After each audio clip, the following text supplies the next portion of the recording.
오늘 나눌 말씀은요, 반석 위에 지은 집과 모래 위에 지은 집 비유에 대해서 말씀을 나누려고 합니다. 본문은 마태복음 7장 21절에서 29절 말씀이고요. 이 말씀은 지금까지 우리가 살폈던 대부분의 비유 설교와는 성격이 조금 다릅니다.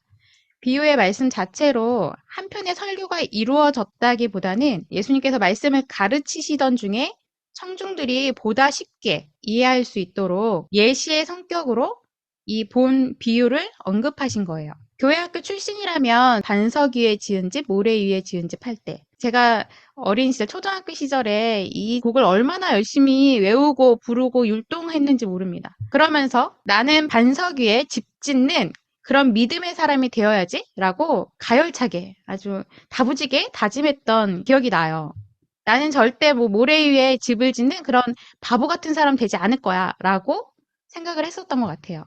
여러분은 어떠신가요? 지금까지 이 비유를 어떻게 이해하고 계셨나요? 혹 이 말씀에서 어떤 교훈이나 어떤 다짐을 얻으셨었나요? 대부분 이 비유를 행함이 있는 믿음과 행함이 없는 믿음의 대조로 이해를 하고 있어요. 24절과 26절을 문자 그대로 가져와서 하나님의 말씀을 듣고 행하는 자가 반석 위에 집을 지은 지혜로운 사람이요.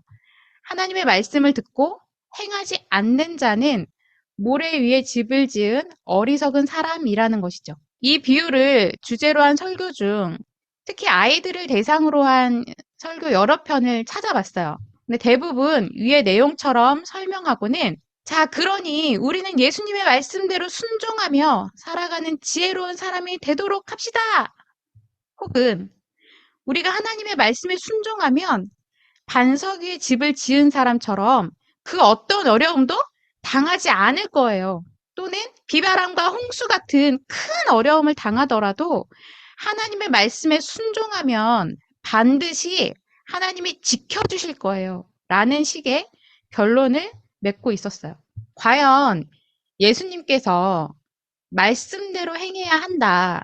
또 말씀에 순종해라. 라는 교훈을 하시기 위해서 이 비유를 예로 드신 걸까요? 결론부터 말씀을 드리면 이 비유는 우리의 행함을 강조하는 그런 비유가 아닙니다. 이는 28절과 29절의 말씀을 보면 알 수가 있어요. 마태복음 7장 28절, 29절 말씀을 읽어보겠습니다. 예수께서 이 말씀을 마치심에 무리들이 그의 가르치심에 놀라니 이는 그 가르치는 것이 권위 있는 자와 같고 그들의 서기관들과 같이 아니함일러라. 여기서 서기관들은 율법학자들입니다. 마태복음 5장부터 7장까지는 산상순이라 불리는 예수님의 설교를 담고 있는 부분이에요. 오늘 다루는 본문도 이 산상순에 포함되는 부분이고 특히 28절, 29절은 산상수훈의 결론에 해당하는 부분입니다. 산상수훈은 주 청중인 제자들과 또 예수님의 말씀을 듣기 위해 모여들었던 일반 유대인 무리에게 예수님께서 하신 설교예요. 그렇게 모인 무리들이 예수님의 이야기를 들은 뒤 깜짝 놀랐다고 기록하고 있습니다. 여기서 놀라다라는 말은 그냥 이렇게 놀란 것뿐만이 아니라 완전히 거기에 압도되었다라는 의미를 가진 단어예요. 그들이 예수님의 가르침을 듣고 놀라며 또 압도되었던 이유는 예수님이 가르치시는 것이 권위 있는 자와 같고 서기관들, 곧 율법학자들과 같지 않았기 때문이라고 합니다. 당시 서기관들은 율법을 연구하고 또 율법을 지켜야 한다는 것을 강조하던 사람들이에요. 즉, 율법을 지킴으로써 의를 얻어내야 한다는 인간의 의를 내세우는 자들이었습니다. 그런데 예수님의 가르침이 서기관들의 것과 같지 않았다, 곧 달랐다라는 말이죠.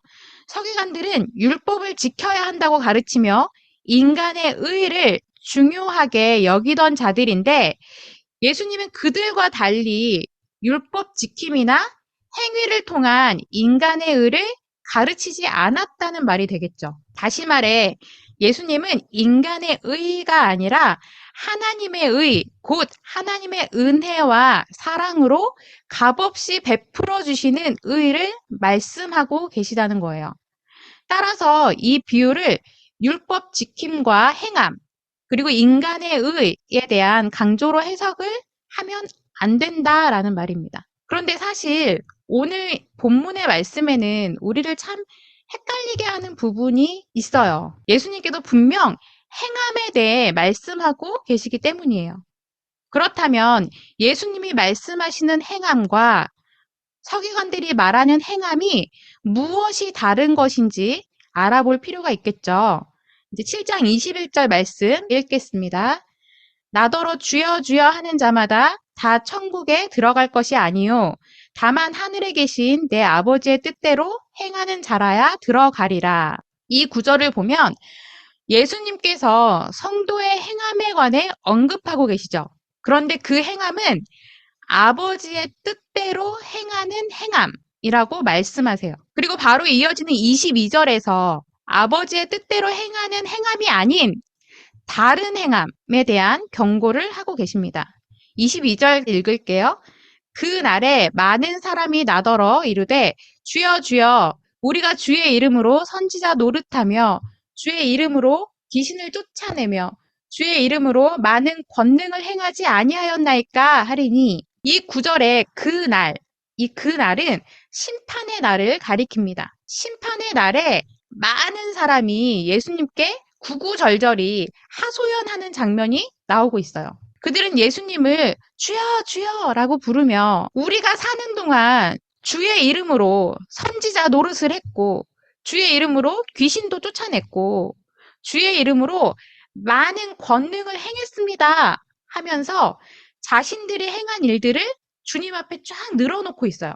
22절에 나오는 행하다 라는 단어의 원어는 포이에오라는 단어예요. 그런데 공교롭게도 21절에 아버지의 뜻대로 행하다에서의 행하다의 원어도 포이에오로 동일한 단어가 사용되어 있습니다. 이것이 무엇을 의미하냐면 예수님이 불법을 행하는 자들이라고 말한 그들이 자신들의 행함을 하나님의 뜻을 행하는 것이라고 굳게 믿고 있었다는 거예요. 그렇게 굳은 믿음과 자부심을 갖고 자신들의 행한 것들을 자랑스럽게 늘어놓는 그들의 행함은 그들의 기대와는 정반대로 주님에 의해서 부정당합니다.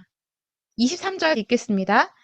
그때에 내가 그들에게 밝히 말하되 내가 너희를 도무지 알지 못하니 불법을 행하는 자들아 내게서 떠나가라 하리라. 도대체 그들이 뭘 그렇게 잘못한 걸까요? 주님의 이름으로 하나님의 말씀을 전한 것이 잘못인가요? 주님의 이름으로 귀신 들린 자들을 고쳐준 게 잘못이었나요? 예수님의 이름으로 권능을 행하며 연약한 이들을 도와준 게 잘못인가요? 이러한 일들은 사실 구원받은 성도의 삶에서 자연스럽게 나타나는 모습들이 아닌가요? 하나님의 성품으로 교체되고 풍성한 생명력을 누리는 회복된 성도라면 당연히 나오게 되는 그런 삶의 모습들이 아닌가요? 물론 이것을 해서 우리가 의를 얻는 것은 아니지만 우리가 예수 그리스도의 생명력으로 풍성해지고 하나님의 성품을 누리게 되면 자연스럽게 나오는 것들이잖아요. 근데 도대체 그들이 뭘 그렇게 잘못한 거죠? 왜 주님은 그들의 행함을 불법이라고 부정해버리면서 나는 도무지 너희를 모른다 라고 말씀하시면서 내게서 떠나가라 라고 아주 매몰차게 대하시는 걸까요? 그건 그들이 하나님 아버지의 뜻대로 행하지 않았기 때문이에요. 이는 21절부터 쭉 이어지는 구절의 문맥을 통해서 충분히 알 수 있습니다. 그렇다면 도대체 아버지의 뜻대로 행한다는 것은 무엇일까요? 요한복음 6장 38절에서 40절 말씀을 읽을게요. 내가 하늘에서 내려온 것은 내 뜻을 행하려 함이 아니요 나를 보내신 이의 뜻을 행하려 함이니라. 나를 보내신 이의 뜻은 내게 주신 자 중에 내가 하나도 잃어버리지 아니하고 마지막 날에 다시 살리는 이것이니라. 내 아버지의 뜻은 아들을 보고 믿는 자마다 영생을 얻는 이것이니 마지막 날에 내가 이를 다시 살리리라 하시니라. 하나님 아버지의 뜻은 우리가 하나님의 조력자가 되어 협력자가 되어 하나님의 일을 돕는다든지 우리의 선한 행실로 하나님을 기쁘게 한다든지 하는 것이 아니라 그 아들을 믿고 영생을 얻는 것입니다. 이게 하나님의 뜻이에요. 이 말은 우리 인간의 힘과 애씀으로는 절대로 영생에 도달할 수 없다는 것을 깨닫고 예수님의 공로만 의지하고 예수님만이 구원자이심을 믿음으로 하나님 아버지가 베푸시는 그 은혜를 그저 받으라는 말씀이에요. 그게 하나님 아버지의 뜻인 거죠. 오늘 본문의 바로 앞장인 마태복음 6장에 사람의 행위에 관한 예수님의 말씀이 나옵니다. 1절부터 6절까지 읽어보겠습니다. 사람에게 보이려고 그들 앞에서 너희 의를 행하지 않도록 주의하라. 그리하지 아니하면 하늘에 계신 너희 아버지께 상을 받지 못하느니라. 그러므로 구제할 때에 외식하는 자가 사람에게서 영광을 받으려고 회당과 거리에서 하는 것 같이 너희 앞에 나팔을 불지 말라. 진실로 너희에게 이르노니 그들은 자기 상을 이미 받았느니라. 너는 구제할 때 오른손이 하는 것을 왼손이 모르게 하여 내 구제함을 은밀하게 하라. 은밀한 중에 보시는 너희 아버지께서 갚으시리라. 또 너희는 기도할 때 외식하는 자와 같이 하지 말라. 그들은 사람에게 보이려고 회당과 큰 거리 어귀에 서서 기도하기를 좋아하느니라. 내가 진실로 너희에게 이르노니 그들은 자기 상을 이미 받았느니라. 너는 기도할 때 내 골방에 들어가 문을 닫고 은밀한 중에 계신 내 아버지께 기도하라. 은밀한 중에 보시는 내 아버지께서 갚으시리라. 이렇게 사람에게 보이기 위해 스스로 자신의 의를 챙기기 위해 행하는 그 모든 착한 일과 종교 행위가 다 오늘 본문에 나오는 불법을 행하는 것입니다. 오늘 본문 7장 23절 읽겠습니다. 그때 내가 그들에게 밝히 말하되 내가 너희를 도무지 알지 못하니 불법을 행하는 자들아 내게서 떠나가라 하리라. 평생 주님의 이름으로 선지자 노릇을 하고 귀신을 쫓아내고 권능도 행하고 선행도 했는데 그 모든 것이 다 스스로 의를 쟁취해 보겠다는 것이었고 자신의 영광을 위함이었고 그 행함을 의지해서 스스로 영생에 도달해 보겠다는 한마디로 스스로 신이 되어 보겠다는 하나님이 되어 보겠다는 하나님 앞에 매우 불손하고 악하고 패역한 그런 시도였다는 거죠. 그래서 그들이 그 많은 훌륭한 행함을 늘어놓고도 예수님과 상관없는 자가 되어 지옥으로 떨어지는 거예요. 다시 말해 그들이 주여 주여라고 주님의 이름을 애타게 부르는 이유는 하나님께 영광을 돌리고자 함이 아니라 사실은 자기의 이름을 드러내고 자신이 영광을 누리려는 목적이었던 거예요. 포장만 그럴싸하게 했던 거죠. 그들이 평생을 주님의 이름으로 희생하며 헌신하며 또 온 세상이 인정하는 성인, 위인의 삶을 살았다고 하더라도 그중 어느 것 하나도 하나님이 원하시는 선이 아니라는 것입니다. 결국 그 행위를 내어놓으며 스스로 의롭다고 말하는 자들 모두 주님께로부터 나와 상관없다 라며 외면당하고 말죠. 그리고는 그 이야기가 그러므로 라는 접속사로 이제 반석 위에 지은 집과 모래 위에 지은 집 이야기로 이어지고 있습니다. 이는 앞의 내용과 뒤의 내용이 연결된다는 것을 의미하죠. 이 그러므로라는 접속사는 24절의 말씀을 읽을게요. 그러므로 누구든지 나의 이 말을 듣고 행하는 자는 그 집을 반석 위에 지은 지혜로운 사람 같으리니 바로 직전까지 불법적인 행함을 내어놓은 자들에게 저주가 떨어지는 장면이 나왔어요. 그리고 이제 이어지는 이 짧은 비유 이야기를 통해 진정한 행함에 대해 생각해 볼 차례입니다. 이 짧은 이야기를 통해 예수님이 말씀하시는 행함은 어떤 행함일까요? 도대체 반석 위에 집을 짓는다는 것은 무엇을 말하는 걸까요? 이미 알고 계시겠지만 반석은 예수 그리스도를 말합니다. 고린도전서 10장 4절 그 반석은 곧 그리스도시라. 고린도전서 3장 10절 11절에 이 터는 곧 예수 그리스도라. 반석 위에 집을 짓는다는 것은 반석이신 예수 그리스도를 믿는 것을 말합니다. 오직 예수 그리스도를 믿는 믿음으로 오직 반석이신 예수 위에 서는 것, 예수님의 은혜와 긍휼과 사랑과 공로 위에 그저 서는 것. 아니, 엄밀히 말해 우리가 자발적으로 믿고 우리 스스로 그 반석 위에 올라서는 게 아니라 나는 아무것도 한 게 없는데 주님 앞에 내놓을 것 하나 없는 그런 형편없는 존재인데도 그럼에도 그 반석 대신 예수 그리스도에 세워주신 거예요. 그런데 말로는 이런 은혜를 이야기하면서 은근슬쩍 자신의 행함이나 공로를 내어놓으면서 일명 물타기죠. 그것으로 자기를 자랑하고 자기의 자존심을 챙기고 자신의 인기와 영광을 챙기려 하는 시도들, 그것이 바로 모래 위에 지은 집입니다. 겉으로 보면 아주 멀쩡해요. 어떤 집은 근사하기까지 합니다. 절대 무너질 것처럼 보이지 않는 그런 멋진 집이에요. 그러나 비가 오고 홍수가 나면 곧 때가 차면 와르르 무너지는 거죠. 이 비유 이야기를 들으면서 에이, 누가 바보같이 모래 위에 집을 짓겠어? 하고 의문을 가지는 사람도 있을지 모르겠어요. 우리가 가진 상식으로는 당연히 이런 생각을 하게 됩니다. 하지만 우리나라의 자연과 기후 그리고 환경, 이것들과 팔레스타인의 자연, 기후, 환경은 달라요. 특히 팔레스타인의 지형과 기후를 잘 모르면 이 비유를 온전히 이해하기가 쉽지 않습니다. 우선 기후를 볼게요. 우리나라와는 달리 건기와 우기로 나눠집니다. 건기가 되면 아열대성 기후의 영향이 커져서 비가 전혀 내리지 않아 몹시 건조하고 뜨거운 날씨가 이어집니다. 그러다가 우기가 되면 지중해성 기후의 영향이 커져서 많은 양의 비가 계속해서 이어지는 날들이 이어져요. 팔레스타인의 지형을 살펴보면 와디라는 독특한 것이 있습니다. 와디는 모래로 된 지형이긴 한데 평상시 건기 때에는 단단하고 견고해 보이는 곳이에요. 그래서 사람들이 교통로로 사용하기도 하는 곳입니다. 그런데 우기 때 비가 오게 되면 이 와디는 금방 본색을 드러내어 질퍽한 수렁으로 변하고 심지어 이 와디를 길 삼아 물길이 잡히는 그런 곳이에요. 그러다 비가 더 많이 오고 홍수가 나게 되면 와디는 물이 흐르는 물길이 되는 거죠.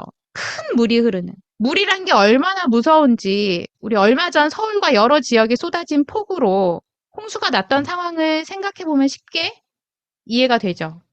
이 물이 한번 불어나기 시작하면, 그래서 그것이 흐르기 시작하면 진짜 사람이 넘어지는 건 다반사고요.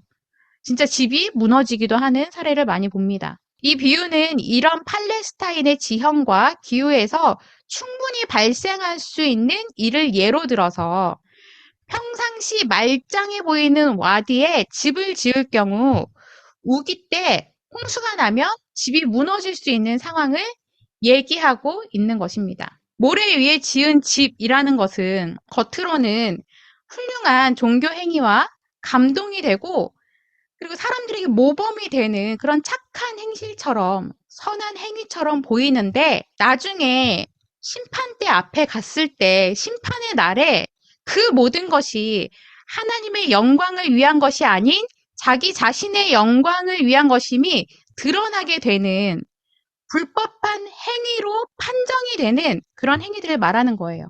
따라서 반석 위에 지은 집은 선한 행위와 열심 있는 종교 행위를 많이 내어놓는 그런 성도의 삶을 말하는 것이고 모래 위에 지은 집은 야고보서가 말하는 행함이 없는 믿음을 이야기한다라는 식의 해석은 이 비유의 진위를 정면으로 거스르는 해석인 거예요. 겉으로 드러나는 모습을 봤을 때 오히려 모래 위에 지은 집이 더 훌륭해 보이고 더 감동스러워 보이는 행함을 많이 내어놓을 수 있어요.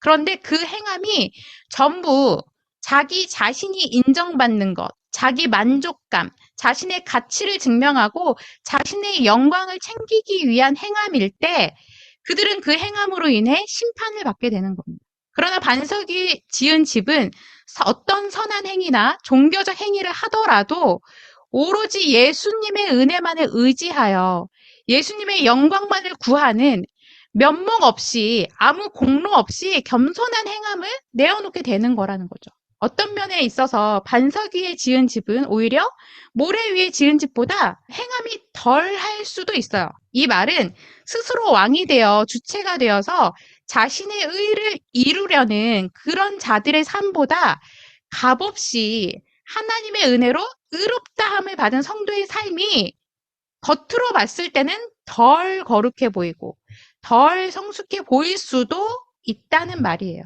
왜냐하면 예수 그리스도의 은혜의 깊이를 잘 모르는 이들은 자신들의 행함으로 그 불안함을 채우려는 시도를 끊임없이 하기 때문에 지나친 선행과 지나친 행함, 그리고 목숨을 건 율법 준수를 추구하게 되는 거죠. 밑이 터진 줄도 모르고 열심히 웅덩이를 파는 인생인 거죠. 예수님께서는 이러한 행위를 하는 자들을 향하여 내가 너희를 도무지 알지 못하니 불법을 행하는 자들아 내게서 떠나가라 말씀하시며, 그런 그들은 예수님과 전혀 상관없는 자들이며 그런 그들에게는 예수의 생명이 없기 때문에 심판의 날에 그들은 지옥으로 떨어지게 되는 것입니다. 말씀을 맺겠습니다. 오늘 우리가 다룬 반석 위에 지은 집과 모래 위에 지은 집, 이 비유는 우리 보고 멋들어진 집을 한번 지어보라고, 하나님의 말씀에 순종하고 율법을 지킴으로써 의를 얻어내고 반석 위에 집을 지은 자와 같은 지혜로운 자가 되라고 우리를 교훈하기 위해 주신 말씀이 아니에요.